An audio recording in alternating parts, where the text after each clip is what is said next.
Lizzie. How's it going? Hey, good. How are you? I'm good. Sorry, I'm a few minutes late. I had to touch up my makeup You're because I fine. had the chiropractor before this. So you like lay on the table. It's actually kind of embarrassing because she's like, "Is that your face on there?" Like, yeah, it's my face. Okay. Like, yes, it is a little bit of makeup from my day that is on your, sheet, but it is what it is. So then I'm like, oh, needed to freshen up for the podcast. Hopefully this light is Yeah. good. Oh, you are fine. No worries. Let me put my phone on. Do not disturb. One of those days, but we're doing it. It's Yes. we're halfway through the week. Yes. It'll. It's fine. Everything's fine. Everything's fine. I'm still here. I'm just seeing if I can get my light better. Yeah. I feel like I look red. I still look red. Oh, whatever. It is what it is. No, you're good. I had to put like a light here to help. Like I feel like the lighting is just rough. Like I don't know if it's this time of day. Hold on, let me try one more thing. Yeah. This is gonna be any better. No, it's still bad. Okay. Well, we're just running with it today. That's what we're gonna do. This is maybe a Paris filter gets applied after we're done recording. Maybe a little slide over on Instagram if we post this on stories. But anyways, thank you for being back on the show again. I'm so excited. Lizzie, you've been on the show a few times now. And as one of my veteran attendees and guests on the show, it is always awesome to have you here. I'm really excited to dive into this topic today. And it's really about the reality of being a social media content creator. Lizzie has a lot of experience in this area, and I think you're just like the perfect guest to talk to you about this. So welcome. Really excited to have you. Thank you. Thank you. Excited to be back. Appreciate it. And so today we're going to talk about the taboo topics of being a content creator. And I think this is something that doesn't get brought up a lot, and it probably should get brought up more. And I think a lot of times people say, oh, it's not that deep. It's just social media.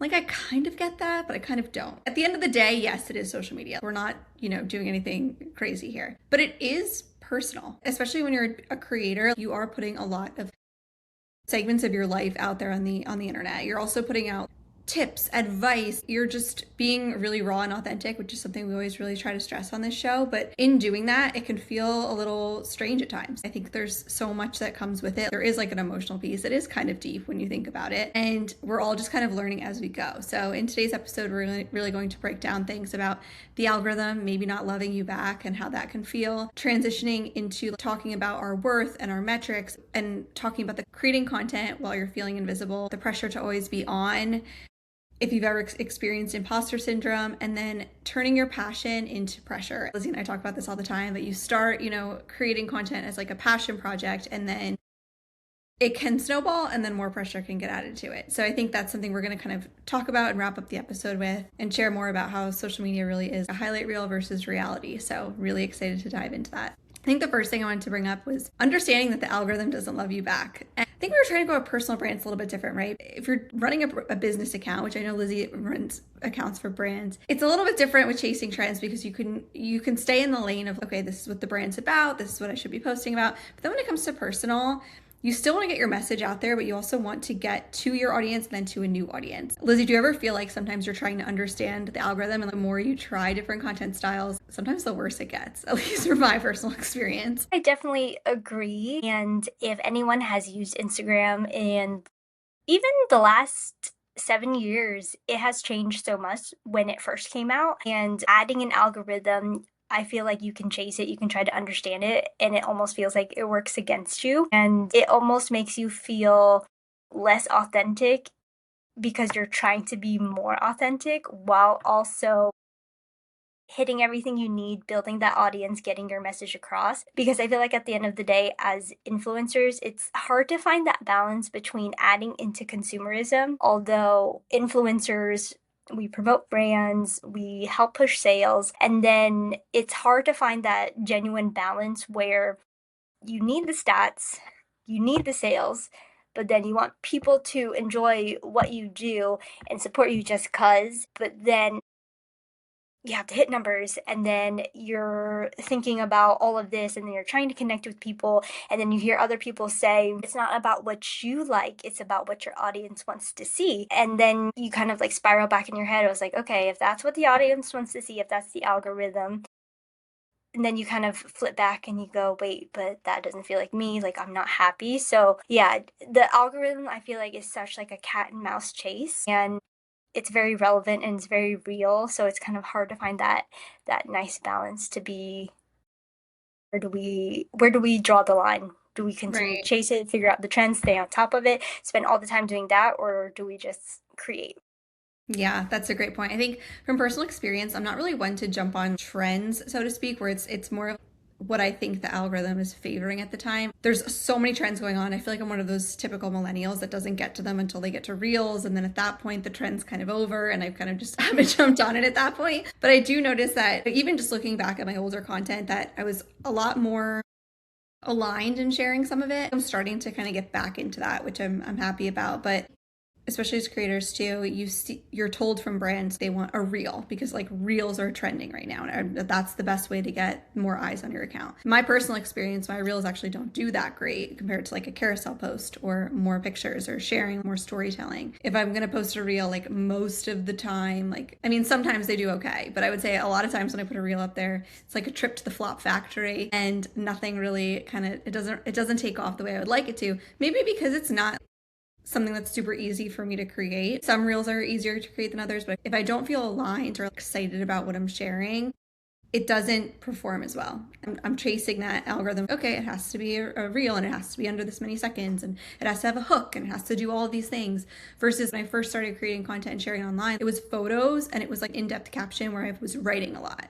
So I think that for me has been something where I'm trying to chase the algorithm and then I realized the reward wasn't really there when I did. So now I'm kind of reverting back to what worked for me and seeing how that goes. From personal experience, I feel like we have that illusion that we can control that and we can control the success of the content, but really we know we can't. And then I don't know about you, but have you ever experienced burnout from constantly trying to adjust or trying to do the latest content style or post 10 times a day or whatever the latest expert tells you to do? Yeah, it's definitely exhausting, and there's a lot of times where I'm thinking like, I don't want to do this anymore, or like, what happens if I just start over? And what I've noticed is that, especially playing with like newer accounts, I don't know if I personally would actually start over, just kind of like feeling that. And I think we get a little bit wrapped up into what we're kind of used to seeing, kind of like what you were saying, and then like comparing that to a new account where I'm just kind of like, oh, 5 people only saw that. I'm used to at least like 70. Like, but for us, I'm just kind of like, okay, we're approaching triple digits now because the algorithm gets really picky. But yeah, I think it's just super deflating. But then I do think in hindsight that if it's something that like we care about, if we shift the mindset focus into like this is our creative outlet, whoever will find us will align, because I think sometimes, at least for me, sometimes I get a little bit lost in it because I know it's like, okay, I want these to perform for the brands because I want this to be a business and a career, and it is a business and a career. But then sometimes I think like, at the end of the day, I don't make it into a profitable business until something transacts at the very tail end. So I could be doing all of this and it would never transact. So then at the end of the day, the result is almost the same. I might as well have fun kind of like doing it and like not worry about the results. So it's always, I feel like, that back and forth. It's like you want to see the results, but you shouldn't care about it too much. However, it does get a little bit tough seeing those numbers. Because it is a personal brand, it can feel personal, but I also think that you can't put the worth of your content into the metrics of how the content's performing, especially when it's something like a vanity metric, like just like a like or whatever, because that doesn't necessarily mean, at least for the brand, that they're going to buy whatever it is that you're sharing about. And it also doesn't mean if you're running your own business yourself, just because the content performs well, it doesn't necessarily convert into like else for your business. And that is a common misconception too. Working on both ends, right? I've managed influencers and I've also worked as an influencer. And I think it's really interesting to see from the other side where you're managing influencers, there might be content that is a smaller audience, but they're a little bit more engaged and they're a little bit more involved in what the creator's sharing about. And they may get a lot more sales than an account that has 1 million followers and they're not connecting with their audience, right? It can feel personal because you put so much time and effort into something like this, but just like any career or any business, that's what you're going to do. This is me really being vulnerable here. For me, it's kind of been like a seesaw where at the beginning of my like blogging content creator, at least on Instagram phase, I was working with a lot of brands and I did it full time at one point. I realized that I didn't want my job to be based off of if people liked me or not. And that's when I was like, okay, I'm going to use these skills to build other things and to work in different areas, start a podcast and start a small business and work in the industry. But I didn't want it to be tied to me personally. If you're starting as a creator to try to take that into consideration, are you going to see this as a business? Are you going to see this as you want to be a creator and this is what you want to do? Or are you going to see this as something that is fun to share about? Because I think you can open up your personal life and share about it online, but if you don't, and if you're not committed to it being something full time, then you can pull back at times. And then you can't, you can say, okay, I'm not going to get so wrapped up into it. But if you are doing it as a business or you really want to grow it, you might not be able to take a step back as much as you would like to. And it might kind of snowball into something bigger. So I think that that's really kind of something interesting that at least from being on these platforms for so many years, like there are people that have gone the creator route and that's awesome. And then, but there's also other avenues too, right? So even if you're a creator account, or you could do a combination of both, right? You could grow your creator account, but then you could also run a small business too. I think that's just something to think about. And also just to remember not to play the comparison game. It's hard, I think, when you're in a field like this where you see the numbers in front of you. But one thing I've learned too is that sometimes those numbers are inflated. Sometimes people buy their followers. Sometimes people buy their likes. You really just have to stay in your own lane, put your blinders on, and don't tie your self-esteem and your confidence and worth to the performance of your social media post. Lizzie, if you have anything to add to that. Definitely. I think it's so easy to compare. And kind of one of my favorite quotes is that comparison is the thief of happiness, because you'll sit there and you'll think, why not me? I do the exact same thing. What's the difference? And then you stew and you stew and you stew. And then you reflect on all the things that you could be doing better or whatever you're doing wrong. And I do think at the end of the day, some of it is out of our control, kind of like what we're saying about the algorithm, is that we don't have any control over it. The algorithm is picky. It's something that people beyond us, I feel like, definitely control. But at the end of the day, kind of like what you're saying, is that we don't know the true result of something, whether it's inflated. We have AI and everything. So for all we know, people are AI, numbers are not real. And I think bringing some realness to a very personal element of our lives, because social media is in our everyday lives. And I know there's some people that don't like it, don't use it. However, at this end of the day, it is the modern day resume. It's the modern day pocket Indeed. And I know a lot of people look at Like a it, Black whether Mirror it's for, episode. yeah, like they, like you'll see like your like follower stats over your head soon. Yeah. That'd be a nightmare. So it feels so personal, and it's so easy to like judge ourselves. But then people always say at the end of the day, like if you go to a concert, right, and you're in a stadium and you see 30 people, like what's the difference between looking at 30 people versus 3,000 people that like you have never met or anything? So like putting in that perspective, we'd be like, wow, actually if we hosted something, it'd be amazing if all 30 people showed up versus like 3,000 hearts on a photo. As you were saying that, it just reminded me too, if anybody's listening and they wanted to become a creator themselves or they figured they wanted to throw themselves out there and try it, when you're creating content, and I think this can help, I'm a dork and I've always liked public speaking, but for some people, they don't like public speaking. And I think when you think about posting online, it kind of translates, right? Some people say, oh, I'm so nervous what someone else is going to think about me because I'm sharing this Instagram post, or I'm putting up this reel, or I'm putting up this Instagram story. You often hear from people that want to be creators, people are going to say, oh, she's trying to be an influencer. And like, let them talk, okay? Those aren't the people that you're trying to attract. If you think about this, even when you're on social media and you're posting, try not to think about the fact that it's going out to a global audience, and just speak to the target person that you want to speak to. And it ends up being a lot less scary, at least in my situation. Like, and Lizzie, I feel like you have a very similar audience to me, but it's a lot of women in their 20s and 30s who are ambitious. And if you think, okay, I'm just speaking to these girls that can relate to me, maybe they're looking for fun things to do in the area, or, tips, tricks, whatever that is, branding tips, whatever it may be, if I'm just speaking to them, it's a lot less intimidating than thinking about everybody on the internet seeing what you're posting. You kind of forget about that layer of people that you may have known however many years ago may see it. Sure, they may share it, but at the end of the day, you're doing something and you're putting yourself out there, and they're not. people think so many more people are actually watching what you're doing with your life, and they're not too.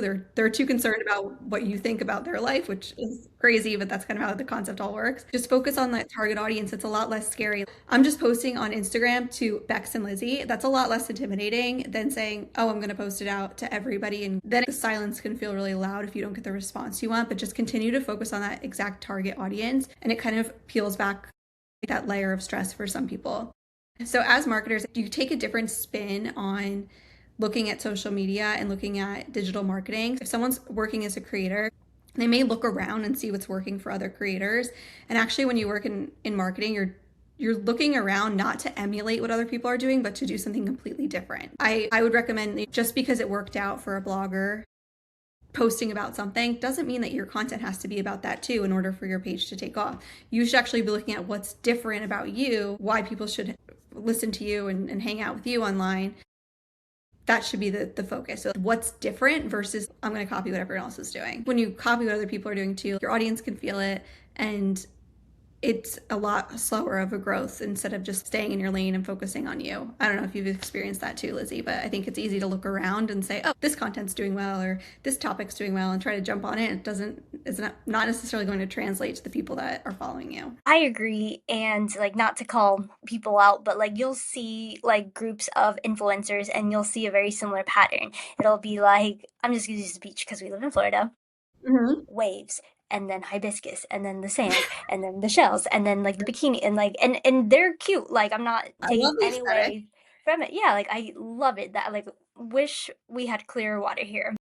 That's West Coast. You got to go to the West Yes, Coast. but the whole image, it's like, we sit there thinking like, if all five of them are doing it, then I could do the same thing and get the same results. And I think we lose that authenticity versus like what makes us unique, because the only thing that pushes us in any type of direction in a sea of very similar creatives is being ourselves and what makes us unique. And I think sometimes we forget what makes us unique and what we do differently, and we don't want to hone in on that because we see the results. It's so easy to see, boom, this girl's got a million likes, 5 million followers. So we were like, okay, proof is in the pudding. She's doing something that works. Why can't we do the same thing? And it's so easy to fall in that trap, when I think it's actually, when you see those, you're like, okay, cool. She's different because of this. So how can I do the same thing, but add my own uniqueness in the things that maybe I find in common with that influencer?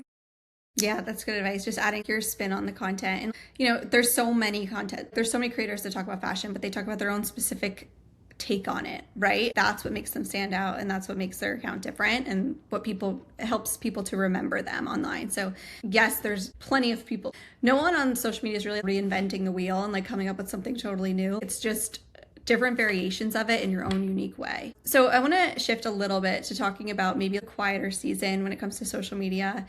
What do you do personally when it feels like no one's listening? And have you ever almost quit during a phase when you felt like your account wasn't growing? I know I have my experience on this, but I'm curious to hear your take too. I kind of think I'm going through that a little bit now. I am working a little bit more with other brands, so I think that's taken time away from my own personal brand. And sometimes when I think about it, I'm like, it's kind of nice because I actually don't pick up my phone that much. And I'm just like, you know what?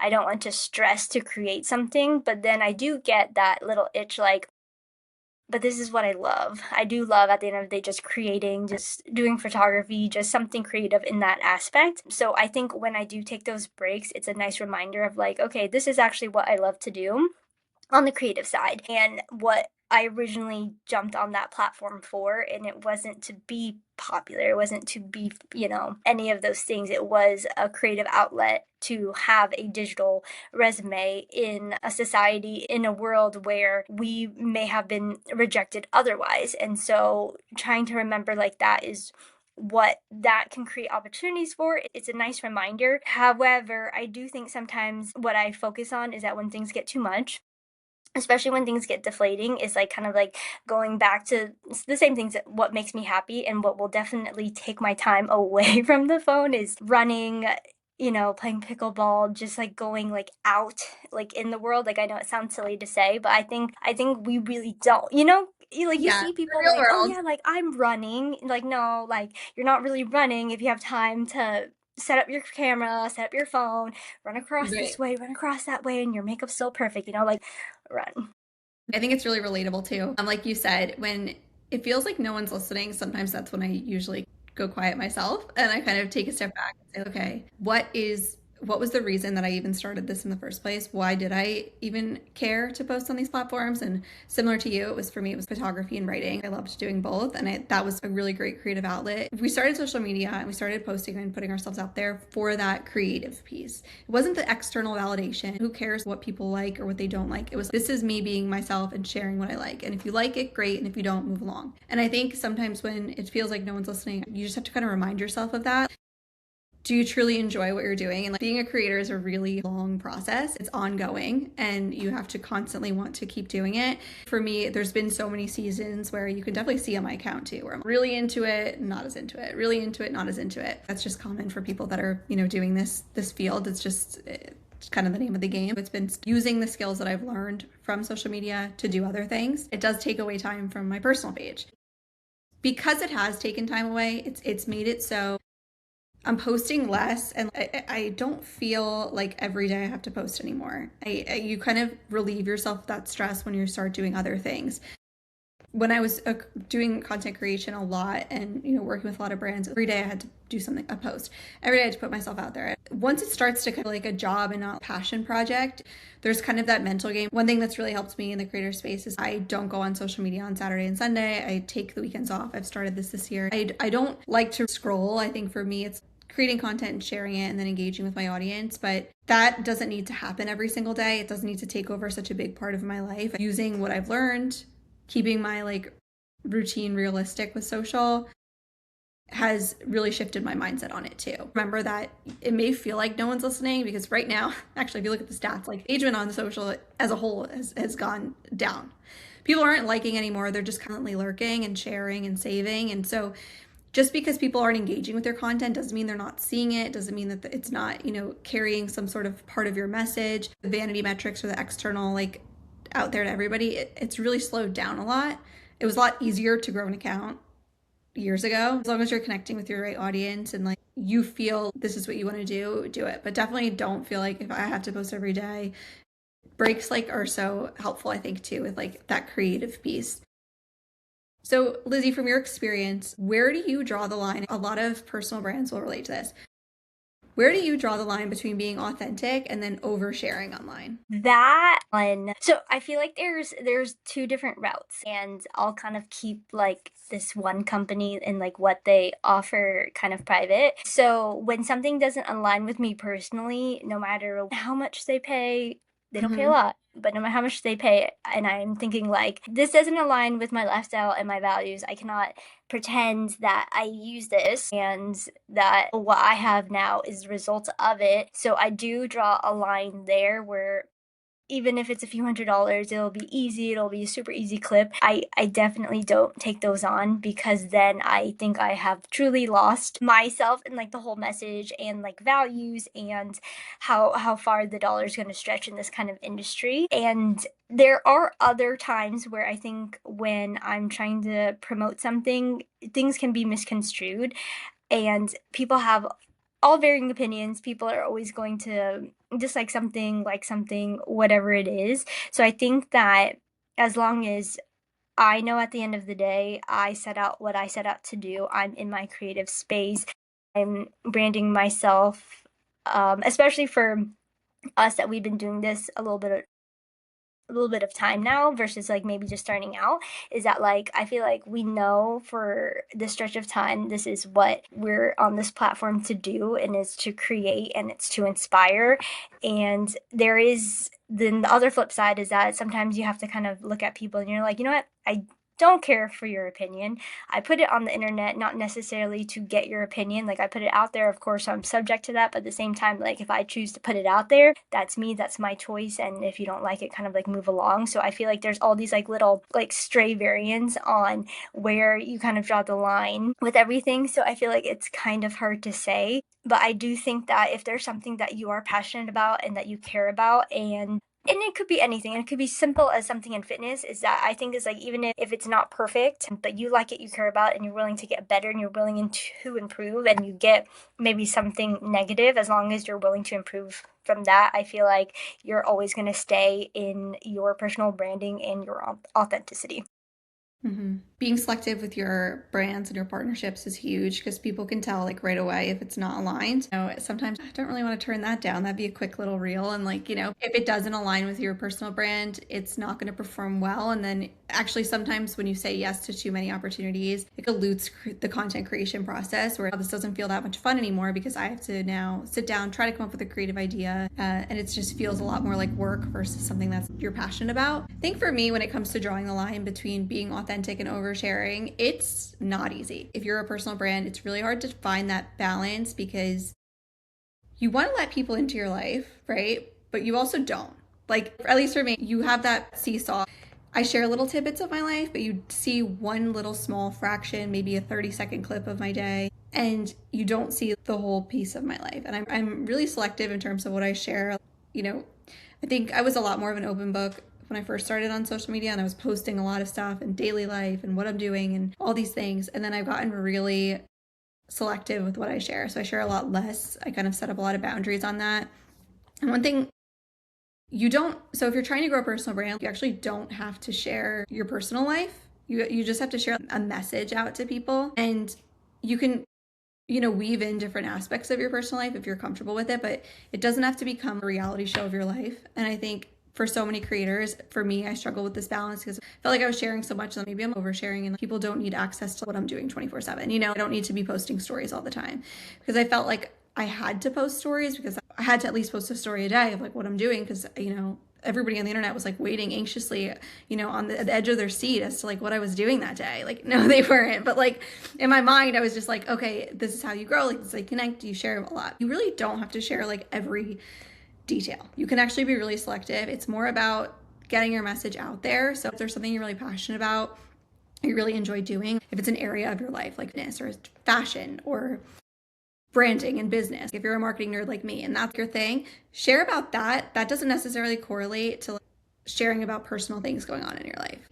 You can share tidbits of your life. You can get really strategic in this too, that allow people to feel like they're let into your life without you feeling like you're oversharing. So an example is sharing about your pet or sharing about, what you're doing that day, if you're out and about or you're at the beach or you're, visiting a local spot, because that's not maybe things you're going through personally or, personal stuff in your life. It's kind of a little relatable piece that people can say, I've been there too, or I have a cat as well. Those things help tie people in without feeling like you're oversharing your life. There's a dance you play as a creator, and I think I would just recommend trying not to lose your privacy and trying to really set those boundaries ahead of time because it can feel uncomfortable. If you're really strategic around it, you could still grow your audience, you could still connect with people without being a completely open book. Lizzie, have you ever experienced imposter syndrome, which is very common for a lot of creators and business owners, entrepreneurs, a lot of people?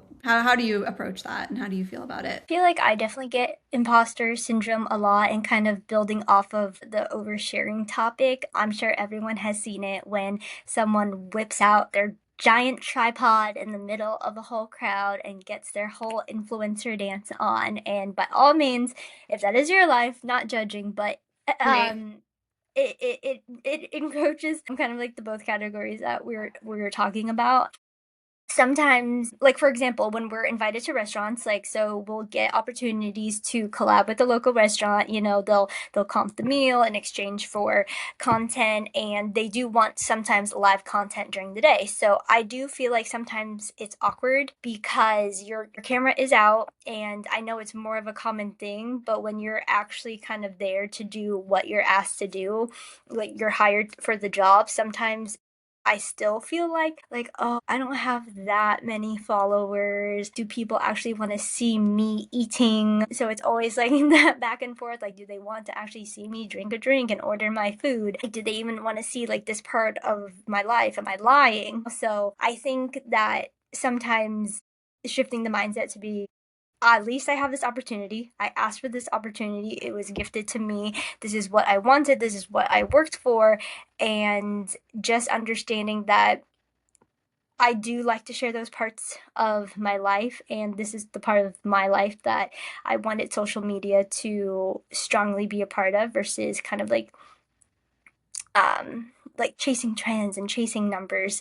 So I think if people kind of like look at it as like, I feel like it all wraps up into authenticity is like finding the balance of like people share very like sad morbid news on in their personal lives on TikTok and whatever. For me, I think that's a little much, but again, to each their own. But then you feel like, well, maybe I should share a tragic story, but then it's like, Right. uh what do you do, what do you think, who to follow. But I do think I feel like imposter syndrome's very normal. I think it is easy to always constantly compare because we are in especially in an industry that does make you compete, that does make you have to stand out next to the other person, that sometimes there's only so many limited opportunities, they have to pick one, choose one, judge someone that's going to give them the best opportunity as well. So I think as long as people know, like, you put your best foot forward, regardless of the numbers, if you have that something to offer, which is yourself, I think that speaks more volumes because not a lot of people are doing it.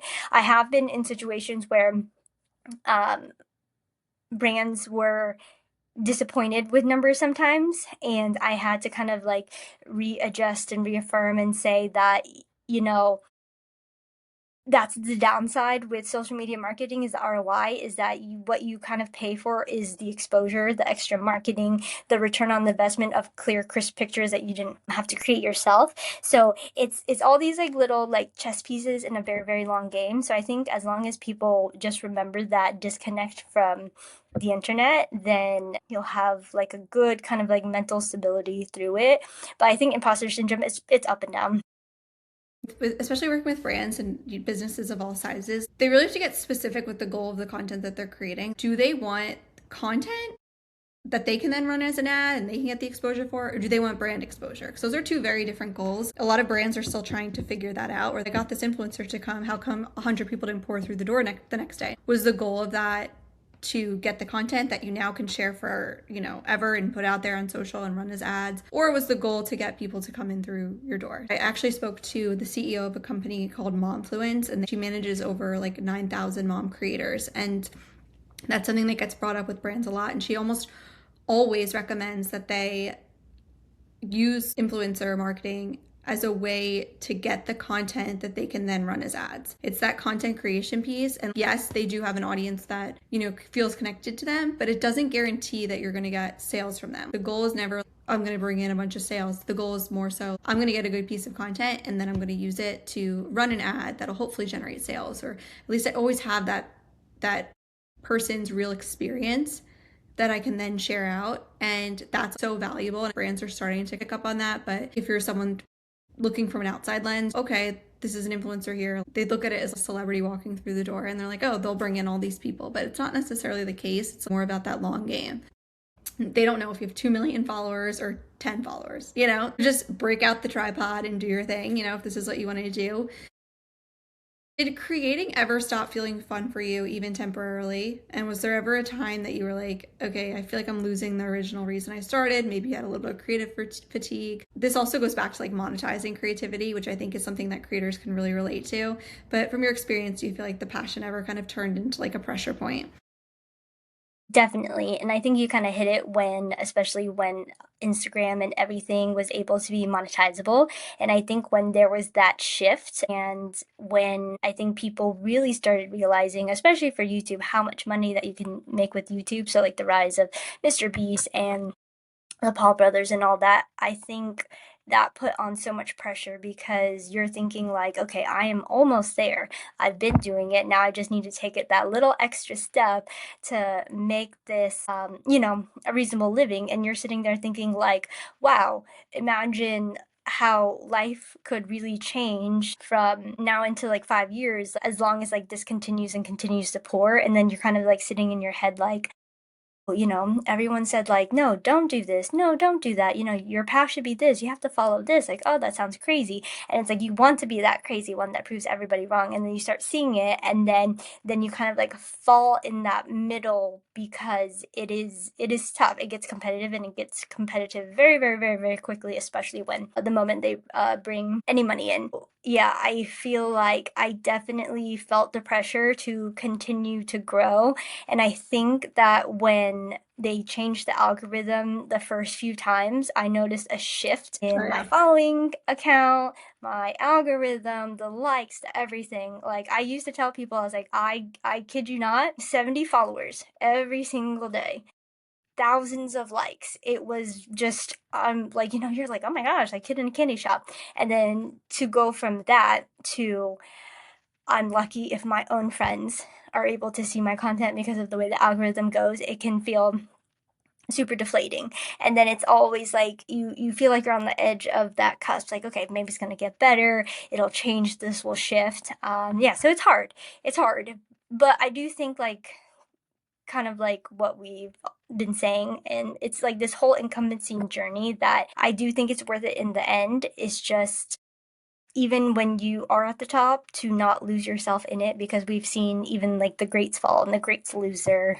Well, I guess canceled is what the youngins say Right. now. Yeah. Yeah, that's really really an honest reflection of how it goes on social. And I think for a while it was really easy to become a creator because I would say easy. It was a lot easier to grow an account and to get eyes on your page. It's definitely more of a media interest led platform versus people following you and getting that community. And I think for so many of us, we're constantly kind of fighting that because we miss that old sense of community that came from social. Do you think we're seeing this huge nostalgia shift too, that maybe that'll help with the algorithm? Maybe they'll start to follow on the trend too and get us back to the chronological feed that we all loved. But I think that's something that people struggle with too. It's just so relatable for creators that you are pouring so much time and effort into this that when you don't get the results back, all right, well, I keep going. But it's like you said, if this is something you want to do, you really have to just keep going at it. As we wrap up this episode and kind of bring it all together, I want to talk about the concept of a highlight reel versus reality. So when people look at your content on your page and you have a beautiful feed, what are people maybe not seeing when they look at that? Like, it's like behind the scenes in order to create that. When you're posting it, do you like to show the behind the scenes? Do you like to show the polished, over finished look? I know I have my input on that, so I'm curious to hear about your take. I have been better about less analysis paralysis and just kind of like letting things be. And if I need to get the content out, just let the content out. I am definitely a stickler though. Sometimes for the other Instagrams I manage, I'll see certain creators and they'll reach out. And sometimes I even have to reflect on myself about this too.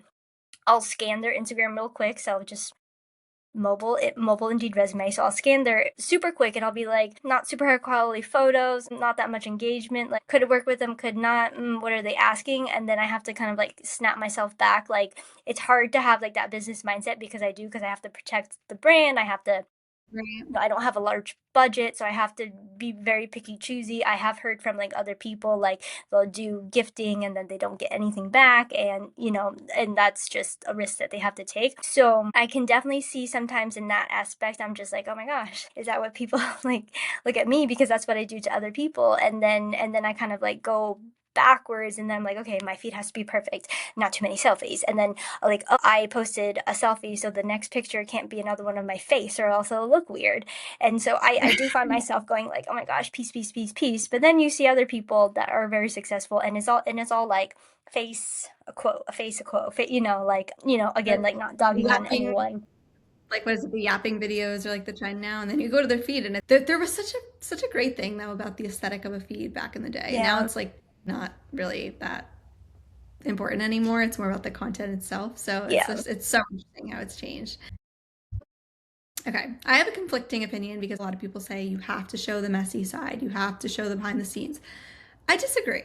Okay, I don't think you need to post a crying video of yourself. I don't think you need to post the bad days all the time. You could have a positive account, it could be fine. This is something too that people with social, you owe them the messy. You don't. Okay, I don't, if I don't want to, if there's an ugly photo of myself, I'm not, why do I feel I don't need to post Yeah. it? Yeah. Like, if I don't like the way I look in that picture, I'm not posting it. Why would I do that? People are like, oh, but you have to show your true. The good pictures of me are still me. It's just a better Mhm. angle, a better day. You don't need to like do all the constant behind the scenes thing in order to grow a personal brand. What people don't see when they look at my content is more of the thought that goes into it. It's so easy to look at someone's feed, and just as we were talking about, like, you see the picture, you see the caption, you don't think that so much goes into what it is that they're sharing, but a lot of times there is a lot of thought about the feed and the way things look. And if you posted the selfie this day and you posted something, there is so much thought that goes into it because this is something we do. You only see the outcome. Maybe you only see the caption, that you only read the caption and you think, someone maybe wrote that up. But for a lot of my captions, that's a 2 a.m. notes app. And then I don't get around to posting it till maybe a month or two after I've written it. I've thought of this idea for a podcast, and then, a few months from now, I'm actually recording the podcast. Or, I'm collaborating with this brand. They're going to send me something, and then you don't realize how much behind the scenes goes into that too. Making your selections of what the brand's going to send based off of what they want to advertise, but it also has to align with like your personal brand, and then sending it to them for approval, and then waiting for payments, and sending invoices. Like, there's so much that goes behind the scenes, and then so many people only see like that one social post and they think it's like so easy. I'm not saying being a creator is like, a hard job. It's not rocket science. There is a lot of work that goes into it, and I think people don't realize that. Like, kind of just see the finished post and they're like, oh, okay, she just took that one day on her phone and posted it. But especially for brand collabs, there's so much that goes into it. And then, like, if the brand approves it, if they don't, if you have to re-record it, if you're doing a voiceover reel, coming up with the script for it. For you and I, it's so rinse and repeat because we've done it so often that we can get this done. For people that don't, when you step back and tell them all the steps, I think it's surprising for a lot of them. Overall, this episode was one that was kind of just less yapping about social, but I feel like it's one that doesn't happen that often. I think creators kind of put on this like front that it's the best job in the world and the easiest job, and the it's so much fun to do. And like, don't get me wrong, there's so many great things about it, but there is that vulnerability piece, and it is that deep. There is so much that goes into it. I'm glad we had this conversation. I think it'll be really relatable to a lot of people too that are creating online, and just let them know they're not feeling alone, especially when we see all the hard work that goes into it. We know how frustrating it can be with the algorithm. We know you're pouring your heart into your content and maybe it's not performing the way you want, but keep going, because Lizzie and myself are still going. So that's what I want to leave everyone with, is just, it's okay to get overwhelmed. Take a step back. Sometimes we all need a break from social. I think that's when we actually get our most creative ideas too. So that's the advice that I can offer. And Lizzie, if, as we wrap up this episode, is there any advice that you would offer to any creators out there? I think definitely continue to create. Don't be afraid, obviously, to put your best foot forward. And then at the same time, I feel like people shouldn't feel pressured to kind of like still do what everyone else is doing. Like, kind of like how you're saying, like, oh, the no makeup, the messy hair. Like, if that's what you want to do, that's what you want to do. But I think it's also okay if you want to show up polished, you want to show up arrived. And like, if that's like part of your content and part of like what you want to put out on the internet, like, by all means, like, don't feel like you have to lower some standard you have for yourself just to fit in because that's what the rest of the influencers are doing. Yeah, wow, that's really great advice. Thank you so much, Lizzie.